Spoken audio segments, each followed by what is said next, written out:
Nagsisimula ang kwento kay Isagi, isang high school student na nagplano na manalo sa isang mahalagang soccer tournament upang maging isang tanyag na national player. Nagawa niyang makalikha ng pagkakataon upang manalo sa laro. Nang bigla sinabi ng kanyang coach na ipasa niya ang bola sa kanyang kakampi na si Teta. Hindi nakagawang makapagpuntos si Teta at ang kalaban nilang si Kira ang nakakuha ng bola. At sa kasunod ay si Kira ang nakapuntos ng goal at natalo ang koponan ni Isagi. Humingi ng paumanhin si Teta dahil hindi siya nakapuntos, habang si Kira naman ay tinawag na Jewel of the Japanese soccer team. Ipinagdiwang si Kira bilang isang star player ng team at gustong malaman ng mga reporter ang kanyang masasabi tungkol sa tagumpay. At bukod pa rito ay tinawag siyang Jewel ng Japanese soccer, kaya naman labis na na-frustrate si Isagi. Pagkatapos ng laro, sinabi ng coach na dapat silang maging proud sa kanilang performance bilang isang team, ngunit galit si Isagi. Kinagabihan, pauwi na si Isagi at gusto na niyang sumuko sa kanyang pangarap na maging isang soccer player. Naalala niyang napanood sa TV si Noah, ang pinakamahusay na manlalaro sa Europa na gumawa ng volley shot. Simula noon, hinangaan niya si Noah at pinangarap na maging isang superstar tulad nito. Sa kasamaang palad, hindi natupad ang pangarap niyang maging star striker ng national team.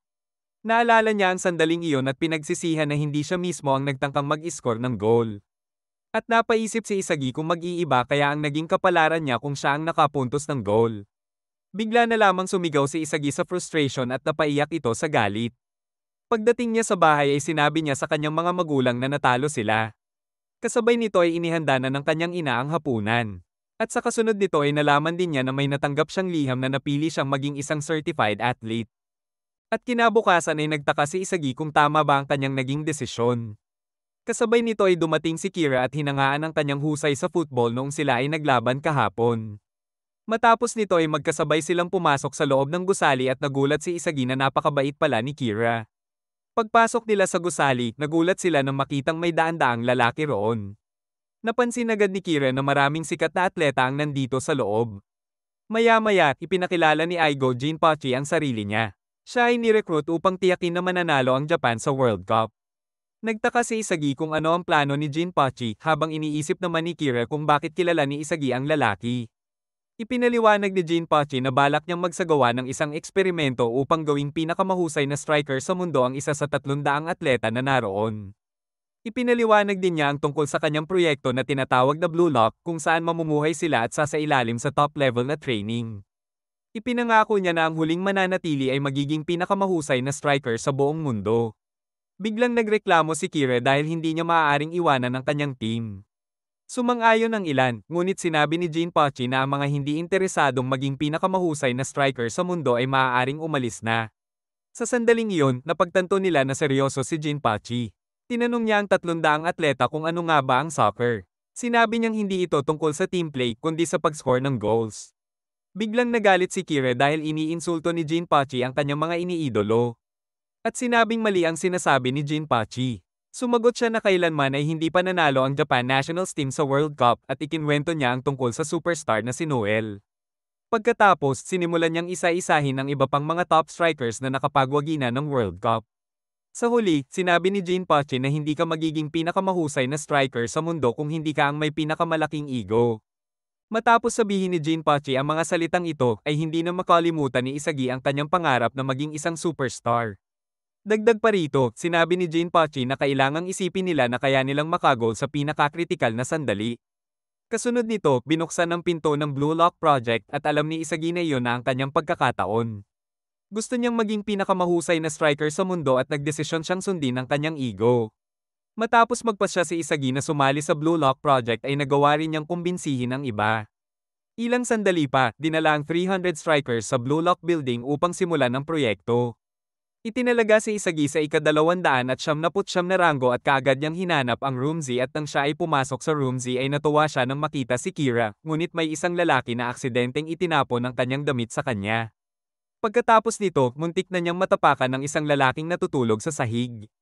Kalaunan, nakilala ni Isagi si Igarashi at nalaman niyang ang pamilya nito ay namamahala ng isang templo. Biglang nagbukas ang screen at ipinaliwanag ni Jinpachi ang mga patakaran ng Blue Lock. Natutunan nila na ang numero sa kanilang uniforme ay tumutugma sa kanilang kasalukuyang ranggo.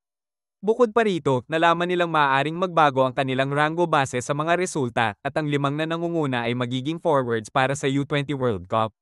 Pagkatapos nito, sinabi ni Jinpachi na ang sinumang matatalo sa Blue Lock ay hindi na muling papayagang maglaro para sa Japan at lumitaw ang isang bola sa loob ng kwarto. Sinabi niyang maglaro sila ng tag at ang huling taong maging Oni matapos ang 136 na segundo ay maaalis sa proyekto.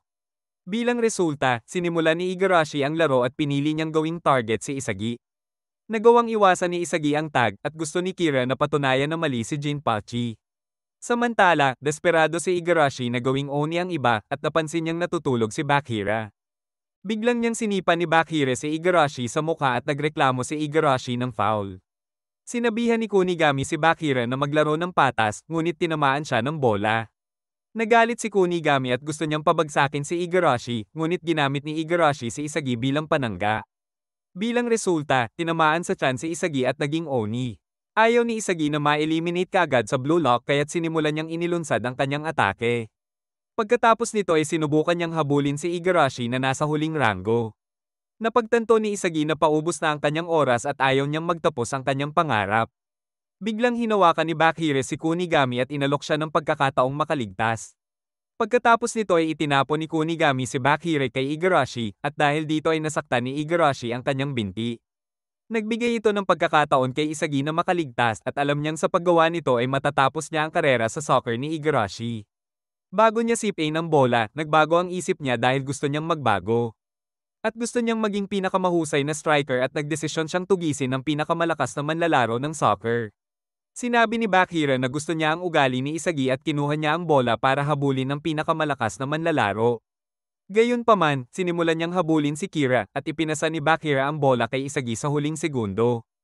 Inakala ni Kira na ligtas na siya, ngunit biglang nagising ang instinct ng isang striker kay Isagi at inatake niya ang pinakamalakas na tao sa kwarto. Pagkatapos ay ipinakita ni Henry sa ibang miyembro ng Japan Football Union na hindi kailanman mananalo ang Japan sa World Cup kung hindi magbabago ang kanilang mga estratehiya. Sumagot si Hiro Otoshi na ang soccer ay isang negosyo lamang at hindi niya naisip na nagkaroon ng tunay na pagkakataon ang Japan na manalo sa World Cup. Sinabi naman ni Henry na si Eagle Jinpachi ay nasa proseso ng paglikha ng isang manlalaro na kayang manalo ng World Cup. Samantala, nagulat si Kira nang talunin siya ni Isagi at sinabing hindi niya alam kung ano ang nangyari. Sinabi ni Jinpachi na ang talunan ay madidiskwalipika kaya't laking gulat ni Kira matapos itong marinig. Sinabi pa ni Kira na mas talentado siya kaysa kay Isagi at hindi niya naiintindihan kung ano ang kinalaman ng larong tag sa soccer. Kaya't sinagot ni Jinpachi na ang silid ay sadyang idinisenyo para malaman ang tamang kasanayan ng isang striker. Idinagdag pa niya na ang kabuuang oras na hawak ng isang manlalaro ang bola sa loob ng isang 70 minutong laro ay 136 na segundo lamang. Nagreklamo si Kira ngunit sinabi ni Jinpachi na dapat niyang ginamit ang huling segundo para makaligtas. Ipinaliwanag ni Jinpachi na sa totoong laban, hindi dapat sumuko sa huling sandali dahil ang isang tunay na striker ay kayang lumikha ng pagkakataon na makagol kahit kailan. Dagdag pa niya na ang isang tunay na striker ay laging pinapasa ng bigat ng responsibilidad tulad ni Isagi at Bakira, na piniling harapin ang pinakamalakas sa kwarto bilang kanilang target. At sa huli ay sinabi ni Jinpachi na dapat nang umalis si Kira sa Blue Lock. Galit na umalis si Kira habang nagtataka si Isagi kung bakit niya sinira ang career ni Kira sa soccer. Pagkatapos nito ay tinanong niya si Bakira kung bakit niya ipinasa ang bola, ngunit sumagot si Bakira na naniwala siya kay Isagi. Biglang nagtanong si Jinpachi sa mga striker kung ano ang naramdaman nila noong pagsubok. Sinabi niyang kailangan nilang tandaan ang pakiramdam na iyon para ipaglaban ang kanilang kaligtasan at maging pinakamahusay na striker sa mundo. Dito nila nalaman na pasado sila sa pagsusulit sa pagpasok at ang Team Z ay nabuo. Sa mga sumunod na araw ay mas nakilala nila ang isa't isa at kinailangang sanayin nila ang kanilang katawan. Napansin ni Isagi habang sila ay nagte-training na ang lahat ng kanyang mga teammates ay sobrang napaka-athletic. Matapos ang mga pagsasanay ay makakakuha ang mga striker ng kanin at miso soup sa cafeteria, ngunit nagbabago ang side dish depende sa kanilang rango. Naiinggit si Igarashi sa iba dahil ang mga tulad ni Gagamaru ay nabigyan ng dumplings. Kinagabihan, sinubukan ni Isagi na matulog, ngunit naisip niyang kailangan niyang mag-training para mas maging malakas. Habang papunta siya sa training room ay biglang lumitaw si Bakira sa likod niya at nagdesisyong mag-training kasama si Isagi. Makalipas ang kaunting oras, tinanong ni Isagi si Bakira kung bakit niya ipinasa ang bola sa kanya. Sumagot si Bakira na may halimaw na naninirahan sa loob ng kanyang katawan. Ipinakita ang alaala ni Bakira habang ito ay naglalaro ng soccer at may teammate na nagsabing ipasa niya ang bola. Subalit sa kasamaang palad ay sinabi ng halimaw sa loob nito na huwag ipasa ang bola at nawala ito sa kanya. Nagalit ang kanyang mga kakampi sa laro, ngunit siya ay nakinig lamang sa boses ng halimaw.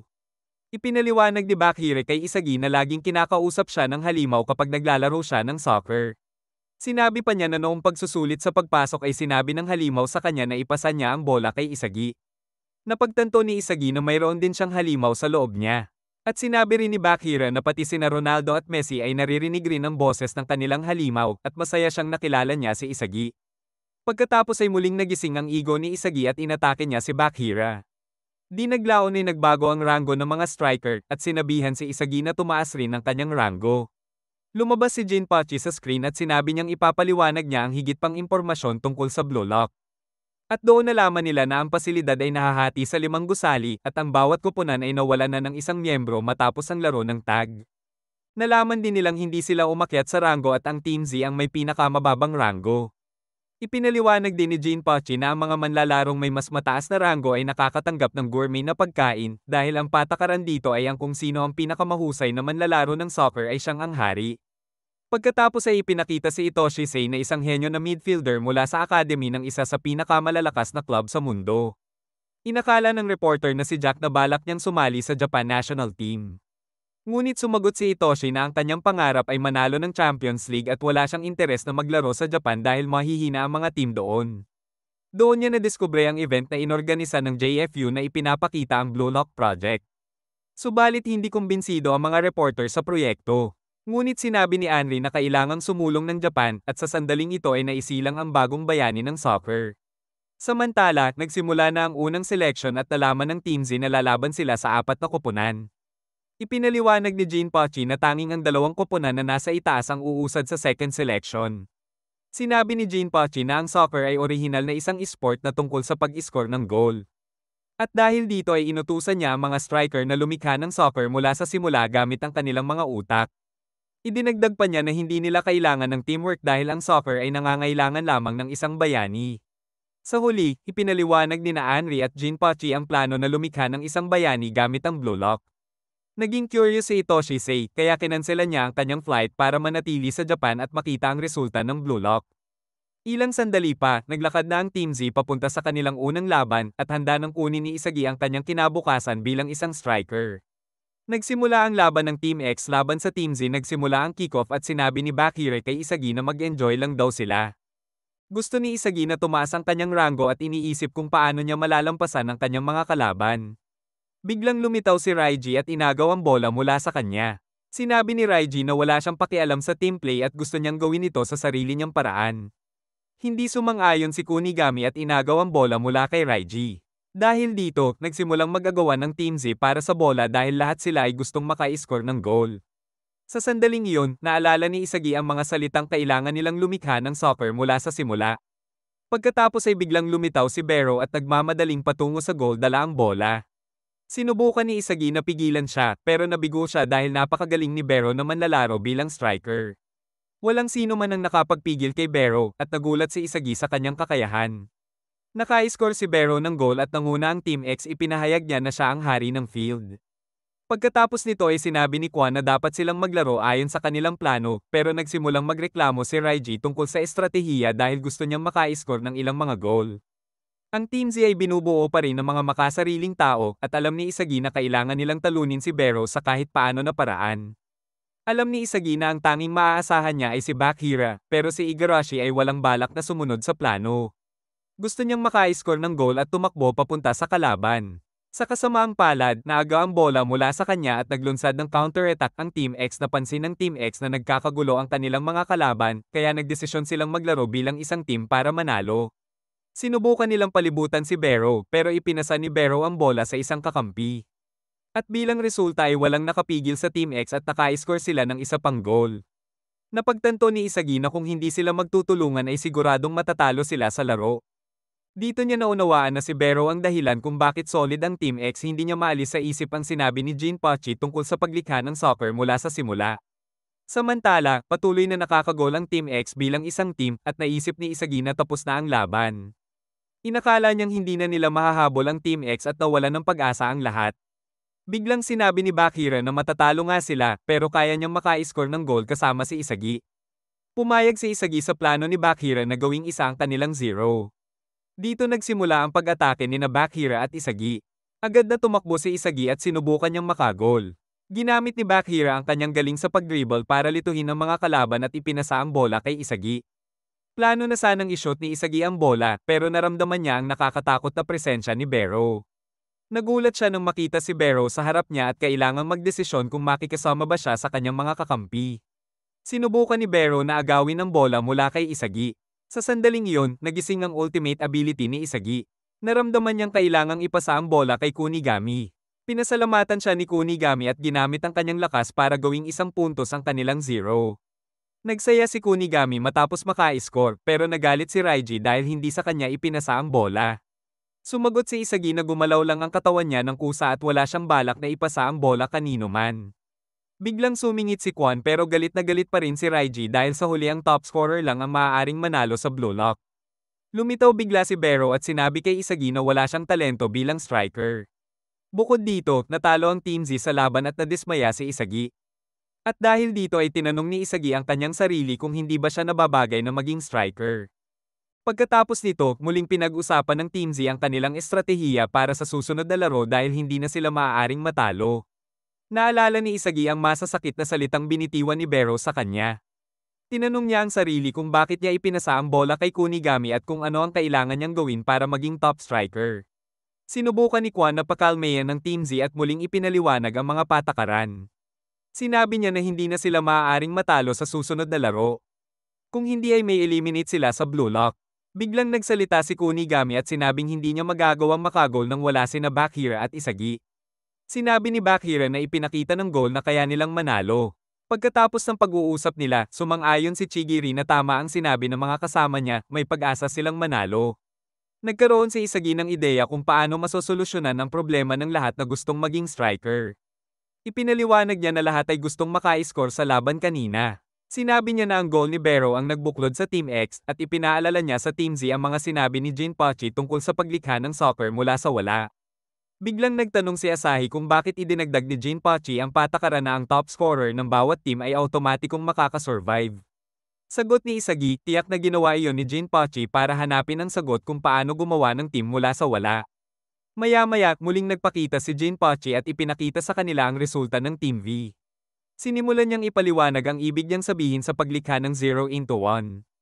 Pinaliwanag niya na sa bawat sport, ang bawat manlalaro ay may partikular na posisyon, ngunit para gawing isa ang 0, kailangang mag-evolve ang mga manlalaro. Sinabi niya na ang susi para gawin ito ay matutunan nilang sirain ang estratehiya ng kalabang team sa soccer. Kailangan nilang matuklasan ang kanilang mga sandata bilang striker upang dominahin ang laro. Sa sandaling iyon, naunawaan ni Isagi kung ano ang ibig sabihin ni Jinpachi tungkol sa 0 to 1 at naging excited silang lahat para sa susunod na laban. Kinabukasan, nag-usap-usap ang Team Z tungkol sa kanilang mga lakas sa soccer. Layunin nila na alamin kung ano ang kanilang mga espesyal na sandata. Ngunit si Isagi ay nalilito dahil hindi niya alam kung ano ang kanyang espesyal na abilidad. Sabi ni Kwon na matutulungan niya si Isagi mamaya. Tinanong nila si Chigiri pero ayaw nitong sabihin ang tungkol sa kanyang sandata. Pagkatapos malaman ng mga sandata ng bawat isa, nagsimula silang bumuo ng plano kung paano magagamit ang bawat abilidad sa susunod na laro. Nagsimula silang magsanay upang gawin ang bago nilang estratehiya sa tunay na laro. At nagdesisyon silang tigilan na ang pag-aaway at mag-focus sa panalo. Habang kumakain ng hapunan, iniisip ni Isagi ang tungkol sa Blue Lock. Natanong niya sa sarili kung ano ang kanyang sandata at naramdaman niyang wala siyang espesyal na abilidad tulad ng iba. Biglang dumating si Kunigami at sinabing gusto niyang makausap si Isagi. Pinapasalamatan ni Kunigami si Isagi dahil sa pagpasa ng bola sa huling laro. Bago umalis, tinanong siya ni Isagi kung bakit siya nagsimulang maglaro ng soccer. Sinabi ni Isagi na curious lang siya at sagot ni Kunigami sa kanya ay gusto niyang maging isang soccer superhero. Ikinwento ni Kunigami na humanga siya sa mga striker noong bata pa siya, mga striker na parang mga bayani dahil sa kanilang pag-score ng goal. Ang kasagutan ni Kunigami ay nagpabatid kay Isagi kung ano ang pagkakaiba nila. Biglang inalok ni Kunigami na ibahagi ang stake niya kay Isagi. Dito nalaman ni Isagi ang scoring system, ang mga striker ay nakakakuha ng points mula sa kanilang goals na maaaring ipalit para sa rewards. Ibinahagi ni Kunigami ang stake niya at tinanong si Isagi kung bakit siya ang pinasahan sa huling laro. Sumagot si Isagi na naamoy niyang makaka-score si Kunigami dahil napansin niya kung gaano kalakas ang mid-range shot ni Kunigami. Sabi ni Kunigami, maaaring ang sandata ni Isagi ay ang kakayahang amuyin ang mga pagkakataon para maka-score ng goal. Masaya si Isagi sa sinabi ni Kunigami at sinabing napakabait niyang tao.